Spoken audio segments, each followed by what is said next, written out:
Salut à toutes et à tous les amis, on commence ce tour de la presse sportive avec la finale de l'Europa Conference League qui opposait hier l'Olympiakos et la Fiorentina, et c'est au bout de la nuit que les Grecs se sont imposés grâce au héros Ayoub El Kabi, auteur du but libérateur à la 116e minute. Pour la Viola, la malédiction continue, regrette le Corriere dello Sport ce jeudi matin. 6 demi-finales et 3 finales en 3 ans n'ont pas suffi pour remporter un trophée. La Fio avait aussi échoué en finale d'Europa Conference League la saison dernière face à West Ham. C'est aussi dans les tout derniers instants du match que les hommes de Vincenzo Italiano se sont fait punir. L'autre actualité qui fait les gros titres en Italie concerne l'avenir de Thiago Motta, comme vous pouvez le voir. Dans ses pages intérieures, le Corriere dello Sport explique que l'Italien ne s'est pas totalement mis d'accord avec la Juventus. Le club a proposé un contrat de 3 ans avec un salaire de 3,5 millions d'euros plus 1,5 million d'euros pour son staff, sauf que l'ancien coach de Bologne réclame 5 millions d'euros par saison.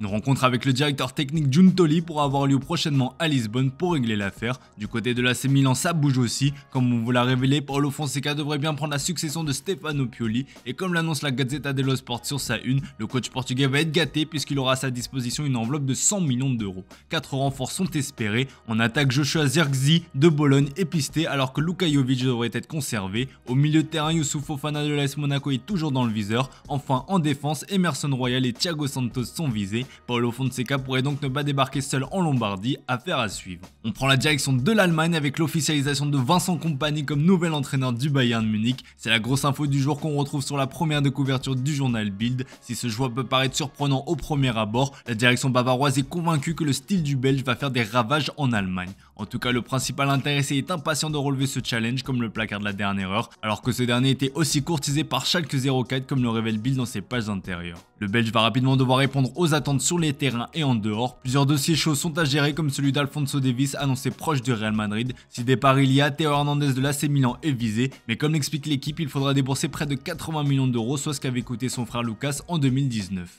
Direction l'Espagne avec l'arrivée d'Hansi Flick au FC Barcelone qui a été officialisé à peu près au même moment que Vincent Kompany. Le Mundo Deportivo est fier de présenter Flick, le nouveau coulé. De la fierté, c'est globalement le sentiment qui règne ce matin en Catalogne. La presse se félicite de ce joli coup. Le tacticien allemand s'est déclaré comme un coach pratiquant et aimant le football offensif. Ce sont ces mots qui ont été choisis par le journal Sport.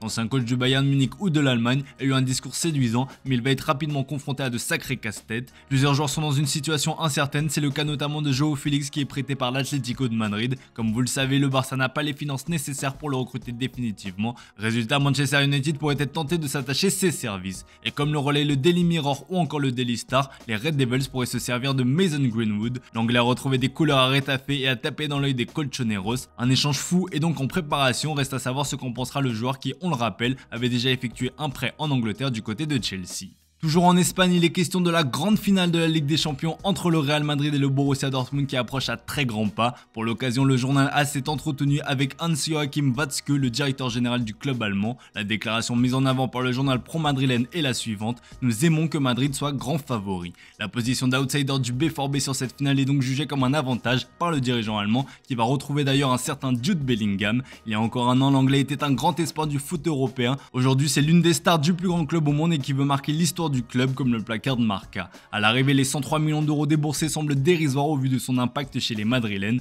Questionné là-dessus, Watzke a fait une déclaration d'ailleurs assez étonnante. S'il n'y avait eu que 103 millions d'euros, nous aurions mal négocié, mais non, ce n'est pas une consolation car des joueurs comme Jude ou Erling n'ont pas seulement laissé une marque footballistique à Dortmund.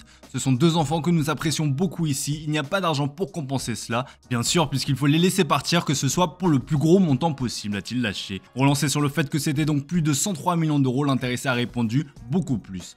Un cas qui pourrait rappeler celui d'un certain Gareth Bale. Selon la presse espagnole, le Gallois avait été recruté à l'époque pour 91 millions d'euros alors qu'en Angleterre on parlait de plus de 100 millions d'euros. Bref, pour être bien complet, à Madrid, il est aussi question de l'Epinoca Rodrigo. Le Brésilien a mis le feu à la presse ces derniers jours en sous-entendant qu'il n'était pas fermé à un départ. La raison, la future arrivée de Kylian Mbappé qui devrait le reléguer sur le banc. Mais le Real Madrid reste imperturbable face à cette sortie qui ressemble à un coup de pression. Le message véhiculé est le suivant: on reste focus sur la finale de la Ligue des Champions. Le cas Rodrigo sera donc étudié qu'une fois la saison terminée. Une chose est sûre, l'ailier virevoltant ne manquera pas de prétendants. Ils sont nombreux à être intéressés en Angleterre et au PSG. Luis Enrique l'imagine bien succéder à Mbappé justement.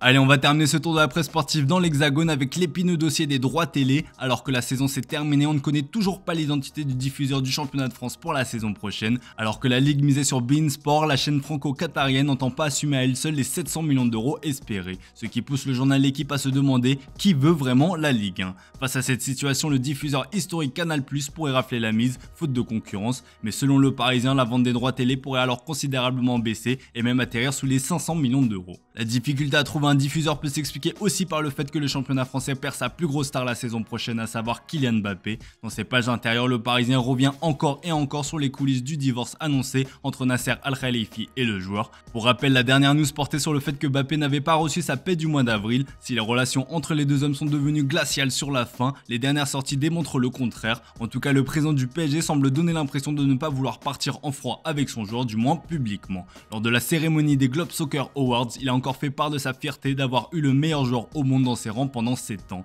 À CNN Sport, Nasser a tenu à lui souhaiter le meilleur pour la suite avant d'imaginer un retour du joueur un jour au PSG. On ne sait jamais, peut-être qu'un jour il reviendra en France, c'est le football, il ne mérite que de bonnes choses, a-t-il lâché.